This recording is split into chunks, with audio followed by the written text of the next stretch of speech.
예, 누가복음 강해 이번 주 공부하실 부분은 누가복음 15장 14절에서 누가복음 15장 14절로 19절까지입니다. 누가복음 15장 14절에서 19절까지.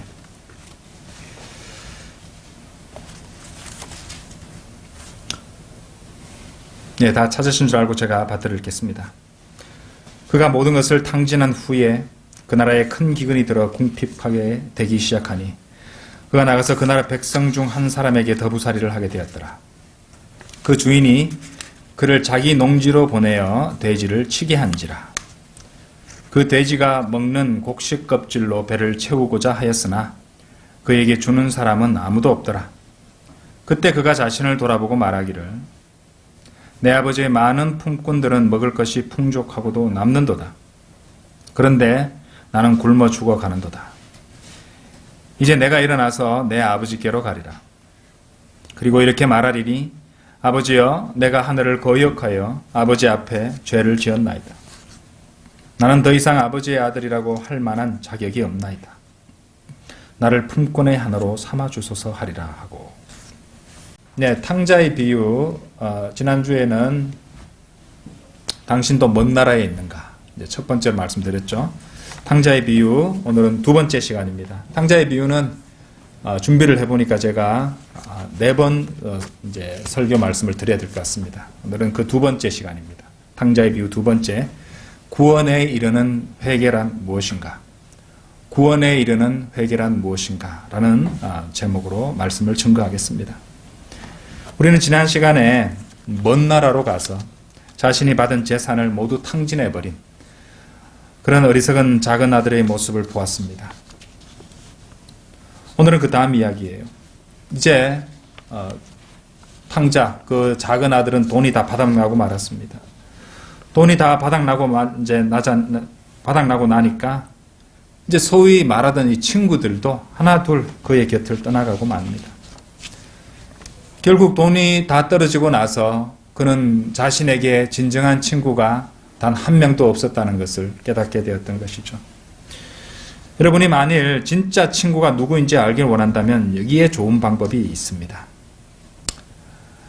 여러분들이 가진 재산이 다 사라져 버렸을 때, 돈이 바닥나고 아무것도 없게 되었을 때, 그때도 곁을 지켜주는 친구가 진짜 친구인 것이에요. 조금 이해하기 쉽도록 제가 조금 각색해서 설명을 드릴게요. 그 탕자가 자기가 돈이 많을 때 사귀던 여자친구를 찾아가서 이렇게 물었습니다. 편의상 제가 가명을 쓸게요. 저기 순희 씨, 예정을 생각해서 순희 씨 집 뒷문 현관에서 잠을 좀 자도 될까요? 그동안 패 끼치지 않으려고 공원에서 지냈는데 요즘 날씨가 좀 추워져서 그래요. 그러자 순이라는 여자가 말합니다. 야, 경찰 부르기 전에 당장 여기서 꺼져버려. 하는 수 없이 그 탕자는 이전에 잠시 또 만났던 다른 여자친구를 찾아가서 도움을 청합니다. 영희 씨, 저기 미안한데 먹을 것 좀 있어요? 3일 동안 아무것도 먹지 못했거든요. 그러자 그녀가 말합니다. 놀랍게도 이렇게 말합니다. 우리 남편 돌아오기 전에 조용히 꺼지는 게 좋을걸? 탕자는 거리로 나와서 차를 얻어 타려고 히치하이킹을 합니다.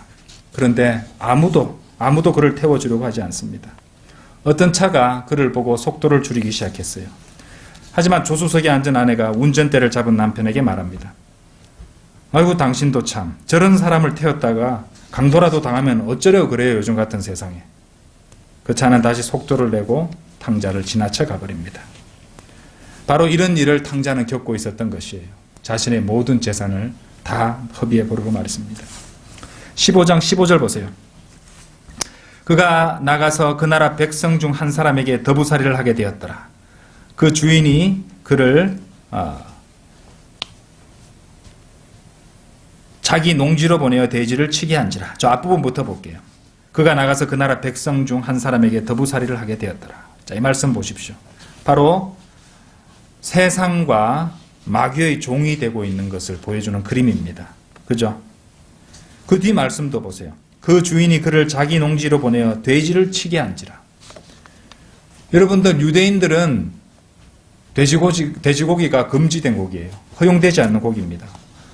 절대로 먹어서는 안 되는 그런 불결한 동물인 돼지에게 먹이를 주는, 돼지를 치는 그런 일을 갖다가 유대인 소년이 맡게 되었던 것입니다. 여러분들 이게 얼마나 비참한 상황인지 여러분들은 자세히 모를 것이에요. 자, 이 상황은요, 그야말로 끔찍하고 참으로 비참한 상황인 것입니다. 이제 이것과 관련해서 이제 누가복음 러커만 목사님 누가복음 주석서에 러커만 목사님이 아주 나이 드시고 말년에 이제 집필하신 주석서가 누가복음 주석서입니다. 이 누가복음 주석서에 나오는 러커만 목사님의 충고를 제가 너무 필요한 충고라고 생각해서 그대로 번역한 것을 제가 번역 그대로 했습니다. 제가 읽어 드릴 테니까 한번 들어보십시오. 특히 이 젊은이들이 귀를 기울여 들어야 될 내용입니다. 자, 젊은이들이여, 싱싱한 청년들과 꽃다운 처녀들이여, 이제 내가 그대들에게 참으로 귀한 교훈을 주고자 한다네. 만일 그대들이 그것을 받을 의향만 있다면 말이지. 물론 나는 그네들이 나의 교훈을 받지 않을지도 모른다는 것도 잘 알고 있다네. 좋은 교훈이란 주기는 쉬워도 받아들이기는 어려운 법이니까. 하지만 나는 참으로 길고 긴 시간을 살아왔고 이제 나도 무엇인가 조금은 알게 되었다네. 사람들 중에는 다른 이들보다 더 빨리 인생을 살아가는 사람도 있고 어떤 사람들은 30살이 되기도 전에 늙어버리기도 한다네. 내가 그런 사람이었다네. 나는 적어도 5가지 종류의 인생을 온전히 살아보았다네. 그것들 중에는 화가의 삶과 작가의 삶, 그리고 또 육군 장교로서의 삶도 있었다네.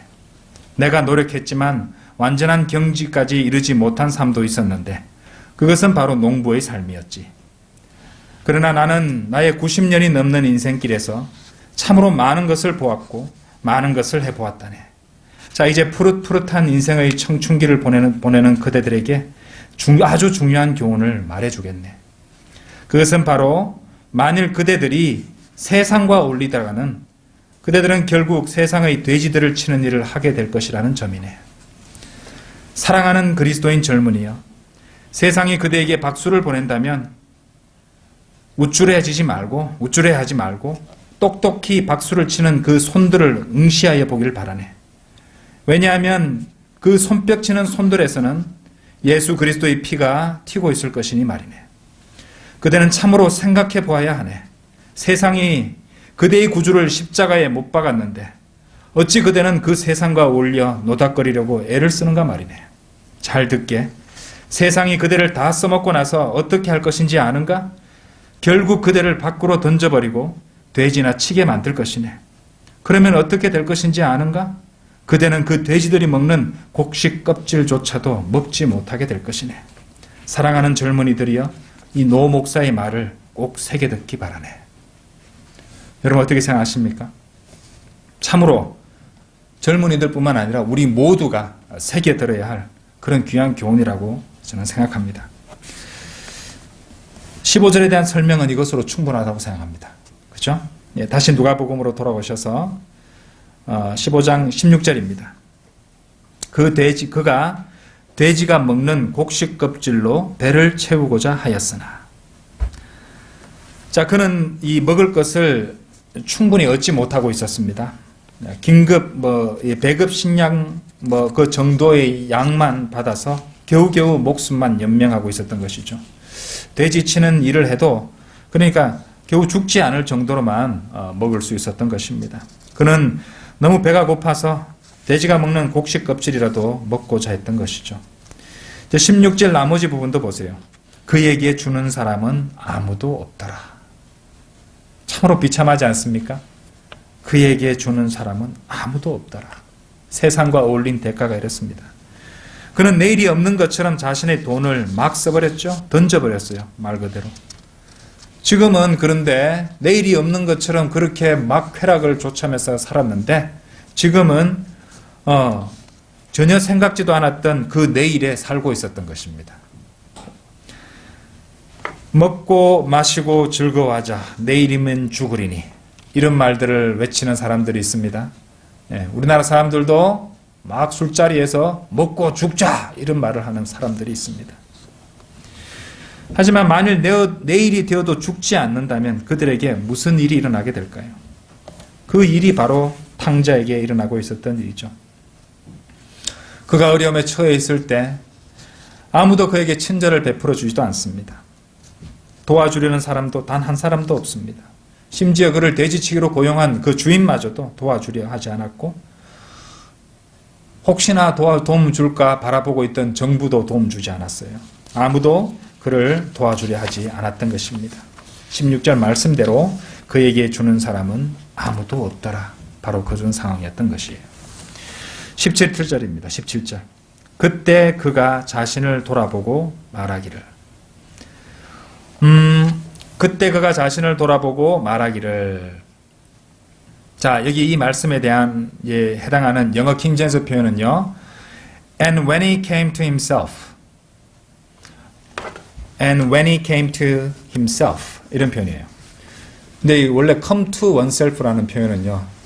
영어 수업 같은데 원래 이제 관용 표현이에요. come to oneself는. 제정신이 들었을 때란 뜻이에요. 그래서 이 번역은요. 실제로 이 뜻은 그가 제정신이 돌아왔을 때라고 이해를 하셔야 됩니다. 실제로 러크만 주석서에도 그렇게 설명이 되어 있습니다. 그러니까 그때 이제 그가 자신을 돌아보고 말하기를, 이제 제정신이 되어서 자신을 돌아보았다고 이해할 수 있겠죠? 그 말이 무슨 말입니까? 자, 이 사실 이 제정신이 되었을 때라는 이 뜻의 표현은요, 아주 위대한 진술이 될 수 있어요. 왜냐하면은 그 탕자는 그동안에 정신이 돌아 있었던 상황이에요. 마침내 이제 제정신을 차렸던 것입니다. 그러니까 그가 자신을 돌아보고 말하기를, 이 말은 그가 제정신이 되었을 때 자신을 돌아보고 말하기를, 이렇게 이해해야지 정확한 것입니다. 제정신을 차렸다는 뜻이에요. 그가 마음껏 방탕하게 살고 있었을 때는요, 세상은 그에게 이렇게 말하고 있었어요. 그래, 이거야. 이게 사는 거지. 하지만 이제 그는 제정신을 차렸고 그게 사는 것이 아니라 그는 오히려 죽어가고 있다는 것을 깨닫게 되었습니다. 마치 이제 권투 경기에서 강펀치를 맞고 기절했다가 그리고 다운되었다가 정신을 차리고 일어선 것과도 같은 그런 상황이 되었던 것이죠. 그야말로 세상은 그 어리석고 불쌍한 젊은이를 완전히 강타해버렸고 그는 정신을 잃었다가 이제 정신을 차리게 된 것입니다. 그리고 그 작은 아들이 정신이 들었을 때 그가 생각하게 된 것은 집으로 돌아가는 일이었습니다. 17절, 18절에 나오죠. 그가 원했던 것이 무엇이었나요? 탕자는 사랑을 원했습니다. 그리고 그 사랑은 아버지의 집에 있었어요. 20절에 나오죠. 그는 좋은 옷들을 원했어요. 그것도 아버지의 집에 있었습니다. 그는 돈을 원했죠. 돈도 아버지의 집에 있었어요. 22절에 나옵니다. 그리고 그는 행복을 원했어요. 그리고 행복도 아버지의 집에 있었습니다. 23절에 나옵니다. 그는 좋은 식사를 원했어요. 그것도 아버지의 집에 있었습니다. 자, 탕자가 원했던 모든 것이 실상 자신이 떠나왔던 아버지의 집에 처음부터 그대로 거기에 있었던 것이에요. 그리고 그 점이 주는 교훈은 분명합니다. 죄인이든지 아니면 타락한 그리스도인이든지 간에 그들이 원하는 모든 것과 필요한 모든 것은 아버지의 집에 있다는 사실이에요. 여러분 기억하십시오. 우리가 원하는 것, 우리가 정말로 원하는 것, 우리에게 정말로 필요한 것은 언제나 아버지에 있다는 것이, 아버지의 집에 있다는 것입니다. 이제 누가복음 15장 18절을 보십시오. 그는 이제 이런 말을 합니다. 이제 내가 일어나서 내 아버지께로 가리라. 그리고 이렇게 말하니니 아버지여 내가 하늘을 거역하여 아버지 앞에 죄를 지었나이다. 여러분들 여기서 탕자가 내가 하늘을 거역하여 아버지 앞에 죄를 지었나이다 라고 말하는 대목을 주목하여 보시기 바랍니다. 그는 아버지 앞에 죄를 지었다고 말했지 아버지를 거역하여 죄를 지었다고는 하지 않았습니다. 그리고 그 대신에 내가 하늘을 거역하여 죄를 지었다고 말했어요. 하늘을 거역하여 죄를 지었다는 말은 곧 그가 자신이 하나님을 거역하여 죄를 지었다는 것을 말하고 있는 것입니다. 여러분들 다윗이 밧세바와 간음하고 또 의도적으로 우리아를 죽게 했던 것을 회개했을 때 그가 무엇이라고 말한지 아십니까? 시편 51편 4절에서 주만을 거역하여 내가 죄를 지었으며 이래 말했어요. 하나님께 죄를 지었다고 회개했던 것입니다. 다윗은 하나님께 그 말씀을 드렸던 것이에요. 모하메드는 어떤 인간도 하나님을 거역하여 죄를 지을 수 없고 자기 자신을 거역해서만 죄를 지을 수 있다. 이렇게 수라 4장 110절에서 말했습니다. 자, 그러면 성경의 기록자와 모하메드 중 한쪽은 분명 엄청난 바보 멍청입니다. 그리고 여러분들은 그것이 어느 쪽인지 분명히 아실 것이에요. 그렇죠? 포티발의 아내가 경건한 청년 요셉을 유혹하려 했을 때 요셉이 무엇이라고 말했는지 아십니까? 창세기 39장 9절 한번 열어보십시오. 보겠습니다. 창세기 39장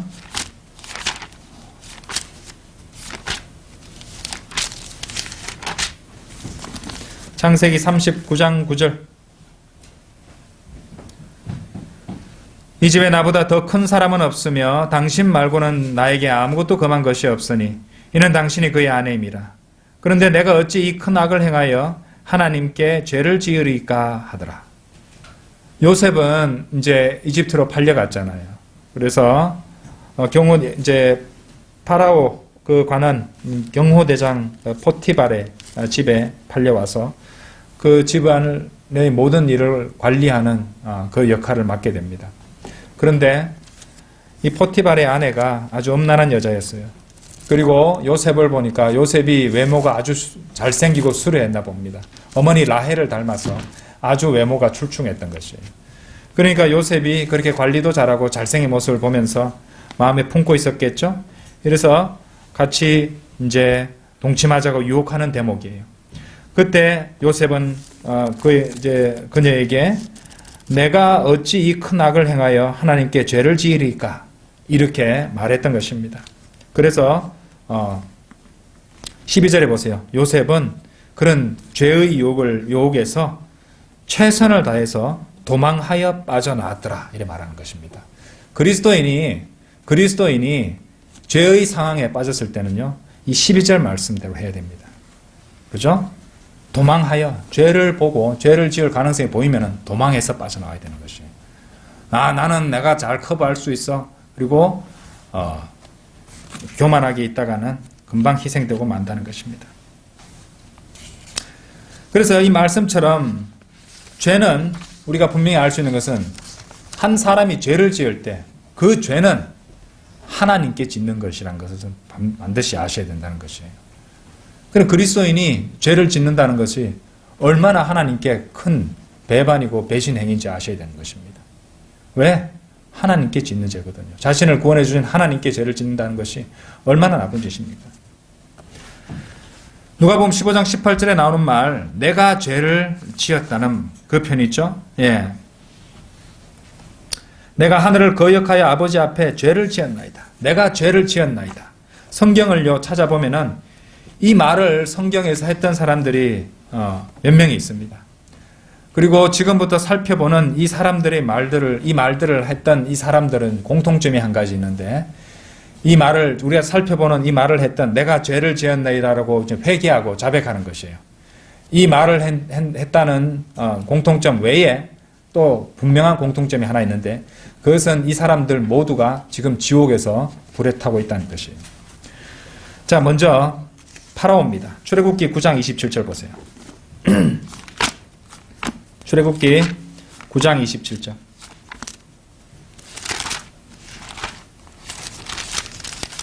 출애굽기 9장 27절에 파라오가 보내서 모세와 아론을 불러 그들에게 말하기를 이번에는 내가 죄를 지었도다.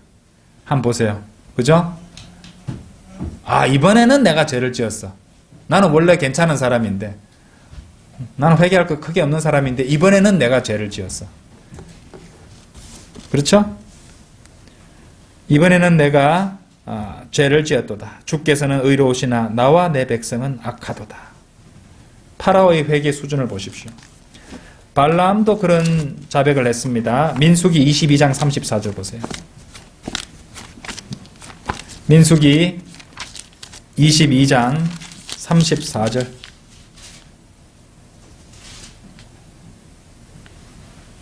발람이 주의 천사에게 말하기를 내가 죄를 지었나이다. 당신께서 나를 막아 길에 서신 것을 내가 몰랐사오니 그러므로 이제 당신이 이를 기뻐하지 않으면 나는 다시 돌아가겠나이다. 여기도 발람이 내가 죄를 지었나이다라고 회개했지만 발람은 지옥에 가고 말았죠. 여호수아 7장 20절도 보세요. 이 사람도 죄를 지었음을 인정했습니다. 여호수아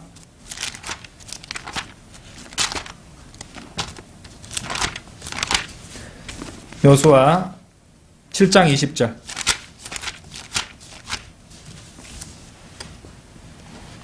아칸이 여호수아에게 대답하여 말하기를 참으로 내가 이스라엘의 주 하나님께 죄를 지어 내가 이렇게 행하였나이다. 참으로 죄를 지었다고 그렇게 말했습니다. 사울도 그렇게 말을 했죠. 사무엘상 15장 24절에서 이건 들어보십시오. 사울이 사무엘에게 말하기를 내가 죄를 지었나이다. 내가 주의 계명과 당신의 말씀을 어겼으니 이는 내가 백성을 두려워하고 그들의 음성에 복종하였음이니이다. 그리고 주님을 배반한 유다도 그런 말을 했습니다. 마태복음 27장 4절에서 말하기를 내가 그 무죄한 피를 배반한 죄를 지었다고 하니 그들이 말하기를 그 일이 우리와 무슨 상관이냐 네가 당하라고 하더라. 여러분, 전부 다 우리가 봤던 파라오, 발람, 아칸, 사울, 그리고 유다까지, 유다 이스카리오까지 이 모두가 죄를 자백했던 인물들이었는데 그럼에도 그들은 모두 지옥에 있습니다. 지금. 그러므로 죄를 자백하는 것만으로는 충분치 않다는 것을 아셔야 됩니다. 아무리 신부를 찾아가서 고해성사를 한다고 해도 구원을 받을 수 없다는 것이에요. 그렇죠? 여러분 잘 들어보십시오. 회개란 죄를 짓다가 걸리거나 또는 죄의 쓰라린 대가로 인해 슬퍼하는 것이 아닙니다. 복음적 회개란, 그러니까 구원을 받게 하는, 구원에 이르게 하는 회개라는 것은 여러분들이 한 일들에 대한 슬픔이 아니라 여러분의 존재 자체에 대한 슬픔이 되어야 하는 것이에요. 성경에 나타난 그런 존재 자체에 대한 슬픔인 회개의 예들을 몇 가지 보여드리겠습니다. 먼저 이사야서 6장 5절입니다. 이 구절들은 다 찾아볼게요. 이사야서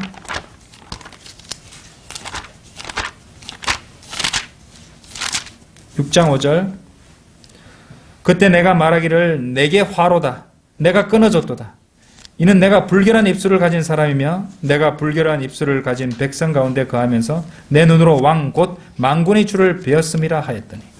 하나님 앞에서 자신은 참으로 불결한 입술을 가진 죄인에 지나지 않는다는 것을, 그렇죠? 그렇게 거룩하신 하나님을 보고서 자신이 죽을까 봐 두려워하고 있었던 것입니다. 존재 자체에 대한 슬픔이죠. 다음으로 욥기 42장 6절입니다. 욥기 42장 6절.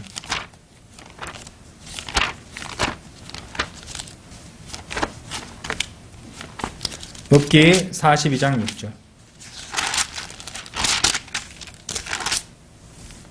그러므로 내가 나를 미워하고 티끌과 재 속에서 회개하나이다 하더라.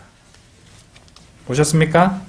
내가 나를 미워하고 티끌과 재 속에서 회개하나이다. 그것이 바로 구원에 이르게 하는 회개인 것이에요. 베드로도 이렇게 말했어요. 누가복음 5장 4절 가보세요.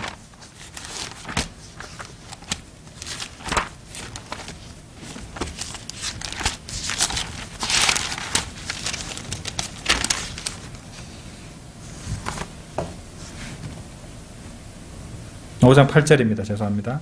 누가복음 5장 8절. 이것을 보고 시몬 베드로가 예수의 무릎 앞에 엎드려 말하기를 나를 떠나가소서 오 주여 나는 죄인이로소이다.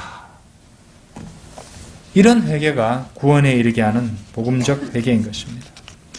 이런 자신의 상태를 알고 자신의 존재 자체를 슬퍼하고 하나님께로 돌이키는 마음의 변화가 회개인 것이에요. 그런 회개의 마음에서 구원을 받을 수 있는 준비가 되는 것입니다. 여러분, 그것을 다르게 설명해 보겠습니다. 여러분이 구원받을 때 여러분이 인정해야 되는 것은요, 여러분이 절대적으로 전혀 선하지 않다는 것을 인정해야 됩니다. 그렇기 때문에 여러분들은 거듭나야 된다는 것이에요.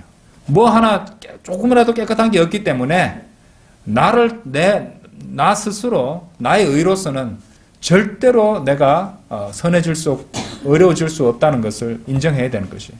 그렇기 때문에 우리는 거듭나야 되는 것이에요. 그죠? 우리가 우리 노력으로 우리 선행으로 의로워질 수 있다면 거듭난다는 표현을 쓰지 않았을 것입니다. 그죠? 그래서 하나님 앞에 나와서 이렇게 인정할 수 있어야 돼요. 제가 하나님께 드릴 수 있는 어떤 스스로 생각하는 최고의 것, 최고로 선한 것이라도 당장 내 자신을 지옥으로 던져버릴 만큼 그렇게 헛된 것이고 사악한 것임을 하나님께 인정합니다. 이런 자세가 바로 구원에 이르는 회개의 자세가 되는 것입니다. 우리가 하나님께 드릴 수 있는 가장 최고의 것이라도 당장 지옥으로 우리를 던져넣게 만드는 것이라는 것을 인정할 수 있어야 되는 것이에요. 내한테는 선한 것이 전혀 없다는 것을 하나님께 인정할 수 있는 그 마음의 자세가 되어야지 비로소 구원을 받을 수 있는 마음 상태가 되는 것입니다. 그게 바로 구원에 이르게 하는 회개는 것입니다. 다시 누가복음으로 돌아오셔서 19절을 보십시오. 누가복음 15장 19절. 나는 더 이상 아버지의 아들이라고 할 만한 자격이 없나이다. 이 마음 자세 한번 보십시오. 이제 겸손해졌죠? 타락한 그리스도인에게도 적용할 수 있는 훌륭한 그림입니다. 인생을 오래 산 그리스도인일수록 경험을 통해서 우리가 잘 알고 있는 위대한 교훈이 있습니다. 그 교훈이 무엇인지 알고요? 잠언 13장 15절에 나옵니다. 우리는 성도가 된 지 좀 이렇게 신앙생활을 좀 오래 하신 분이라면 여러 가지 시행착오를 거쳐서 이 사실을 누구보다도 잘 알게 되었습니다. 잠언 13장 15절입니다. 제가 읽어볼게요. 선한 명철은 은총을 주나 뒷부분입니다. 범죄자들의 길은 험난하니라. 말씀 기억하세요. 범죄자들의 길은 험난합니다. 참으로 맞는 말씀입니다. 범죄자들의 길은 험난합니다. 세상에 흉악한 죄를 짓고 감옥에 가야만 범죄자인가요? 하나님 말씀에 불순종하는 것도 범죄입니다. 그죠? 타락하여 하나님을 거역하고 죄를 짓는 그리스도인들은 이미 범죄자의 길을, 그 험한 길을 신음하면서 억지로 걸어가고 있는 것입니다. 그리스도인 여러분, 특히 젊은 그리스도인 여러분, 양은 결코 돼지우리나 돼지가 뒹구는 진흙 목욕탕에서 행복할 수가 없습니다. 그렇죠? 일단 한번 생명의 빵을 맛본 사람은 세상이 주는 그런 오물 찌꺼기를 먹고 만족할 수는 없다는 것이에요. 결코 우리는 그 진리를 잊지 말아야 할 것입니다. 19절 후반부 내용을 다시 한번 보시기 바랍니다. 누가복음 15장 19절. 나를 품꾼의 하나로 삼아 주소서. 자, 여기서 우리가 발견하게 되는 모습이 바로 겸손입니다. 여러분 보이세요? 우리 그리스도인들이 항상 견지하고 있어야 될 자세입니다. 겸손입니다. 회개의 주요 표시들 가운데 하나가 바로 겸손입니다. 겸손하지 않은 사람은 회개하지 않은 사람입니다. 자신이 주님 앞에 잘못됐다는 것을 안다면요, 무릎 꿇고 회개하고 주님 앞에 겸손해져야 됩니다. 그리고 겸손한 자세로 계속 주님의 인도에 또 주님의 말씀에 순종하며 살아가는 것이에요. 자기가 뭐라도 된 것처럼 생각하는 순간 모난 그 돌이 정을 맞는 거예요. 망치를 맞게 되는 것입니다. 그렇죠? 왜냐하면 성도가 교만해지는 순간이 그 성도가 가장 취약해지는 순간이기 때문입니다. 하나님 앞에 나는 아무런 지혜도 없고 나는 아무런 능력도 없고 어리석기 거지없고 언제라도 상황과 조건이 주어지면 죄를 지을 수 있는 그냥 단지 구원받은 죄인에 지나지 않는다는 것을 늘 인정하며 살아야 되는 것이에요. 안 그러면 당하는 것입니다. 내가 어떻고 내가 어떤 일을 했고 내가 이렇게 잘났고 내가 이렇게 똑똑하다. 그러면요 그 사람은 이미 타락하고 있는 것이에요. 먼 나라로 가고 있는 것이에요. 그죠? 회개하고 돌아와야 되는 것이에요. 그리고 이런 마음가짐이 돼야 돼요. 나를 품꾼의 하나로 삼아 주소서 하리라. 하나님, 주님의 일을 위해서 화장실 청소라도 저에게 맡겨주십시오. 그 일이라도 감사하게 하겠습니다. 이런 마음가짐으로 하나님께 부복해야 되는 것이에요. 그게 타락한 성도들이 바로 잡히고 하나님 앞에 회개하게 된 마음의 증거입니다. 겸손이 보이지 않으면 그거는 진정한 회개가 아닌 것이에요. 그 젊은이는 아버지의 집에서 품꾼 가운데 하나라도 되어 돌아가기를 바라고 있었어요. 그는 자신이 아버지한테 아들로서는 더 없는 수치가 된다는 걸 잘 알고 있었고 인정했고, 그리고 더 이상 자신이 떠날 때 그렇게 오만하게 그랬던 것처럼 자신의 권리들을 요구하려는 마음을 버렸던 것입니다. 우리가 구원받을 때 우리 자신에 대해서 생각하는 것도 마찬가지였죠. 우리가 지옥에 떨어져서 영원히 고통받아 마땅한 흉악한 죄인임을 알 때에 우리 스스로 우리 자신에 대해서 내세울 수 있는 것은 아무것도 없었기 때문인 것입니다. 그래서 하나님 앞에 하나님, 저는 이렇게 살다가는 죄 가운데 죄만 짓다가 죽어서 지옥에 떨어지는 죄인입니다. 저를 구원해 주십시오. 그렇게 해서 하나님께 나아가시면 하나님께서 주시는 그 복음이 있잖아요. 그렇죠? 네. 네가 네 입으로 주 예수를 시인하고 또 하나님께서 그를 죽은 자들로부터 살리신 것을 네 마음에 믿으면 구원을 받으리라. 이는 사람이 마음으로 믿어 의에 이르고 입으로 고백하여 구원에 이르기 때문이라. 하나님께서 제시하신 그 길만을 받아들이고 믿음으로 순종하고 그렇게 구원을 받는 것입니다. 아, 그래, 구원받으면 좋다고 낮에 하늘나라 간다고요? 그럼 뭐 영접기도 해주지 뭐. 회개의 마음이 왔나요? 회개 없이 그렇게 구원받을 수 있나요? 하나님이 바보신가요? 아니죠. 마음을 보시는 것이요. 네가 네 마음에, 그죠? 예. 마음으로 믿고 입으로 고백하는 것이잖아요. 그죠? 회개가 바로 있어야 되는 것입니다. 타락한 성도도 하나님 앞에 바로잡히기 위해서는 그런 회개가 있어야 되는 것이죠. 그죠? 예. 하나님 앞에 죄를 지었으면 하나님께로 돌이켜야 되는 것입니다. 그죠? 그리고 겸손하게 부복해야 되는 것입니다. 자, 오늘은 여기까지 보시고 다음 시간에 20절부터 공부하도록 하겠습니다. 다 같이 기도드리겠습니다.